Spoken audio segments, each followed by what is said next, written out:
Have you ever met someone who was making a lot of money in the private sector or in an NGO, and then in their 50s they were asked to retire, and suddenly they have little or no money that is coming to them? This may be more common with the private sector than in the government, where most civil servants will get a pension package, a lump sum at the end of their service, whether they were retiring or even let go.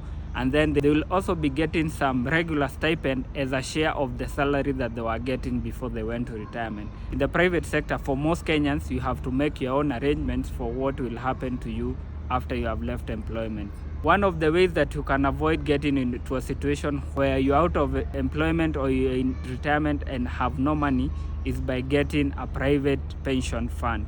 Beyond the money that you contribute to the NSSF, which most times turns out to be very little money at that point where you are retiring, you can also get a percentage of your income and save it in a pension fund. Here are 5 benefits why you should consider saving in a private pension fund. Number 1 is you get a tax relief of up to 20,000 of the amount that you commit to the private retirement scheme. That is, if you earn 100,000 and you contribute 20,000, that 20,000 will be exempted from your payee, which basically means some of the money that you are contributing for the retirement fund will typically have gone to the taxman and you will not have touched it either way. Number 2 is when you save with a private retirement benefit, most employers will either match or even double whatever you have contributed. So if you are contributing 20,000, your employer most times will pay another 20,000, and some employers will even go to the extent of paying 40,000 every month on top of what you earn. So that accelerates the amount of money that is available to you in this private pension scheme.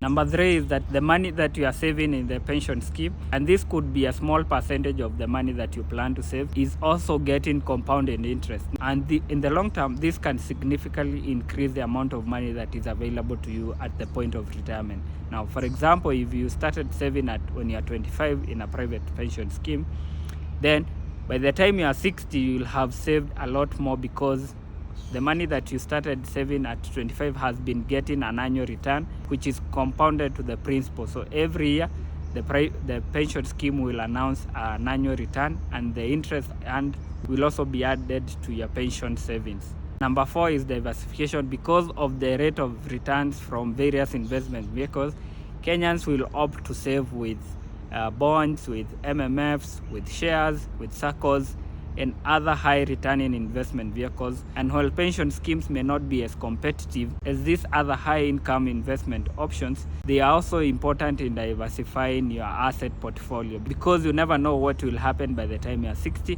So if you are building a business, it has so many risks to it. A SACCO may collapse, so the returns on money market funds may not be guaranteed in the next few years. So it's always good, if you have all these assets, it's always good to add the pension investment scheme on top of all these other assets, including land, which is a common retirement investment for some Kenyans. Number 5 is the promise of consistent income in your retirement. When you have worked for so many years, you are used to having some regular income at the end of the month. If you get to 60 and there is no new money coming in, even when you have little cash needs, that can be very destabilizing and could also be a factor why some people age more aggressively than others. Now, if you have a private pension scheme, then it means you will get some money, which is an endowment fund, at the point where you go to retirement, and then part of the pension that you have been saving over the years will be coming to you in the form of a regular paycheck at the end of the month, which can be very important in getting your affairs in order and adjusting to life in retirement.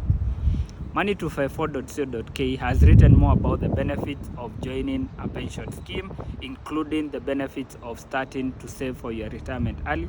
Click on the link provided to learn more.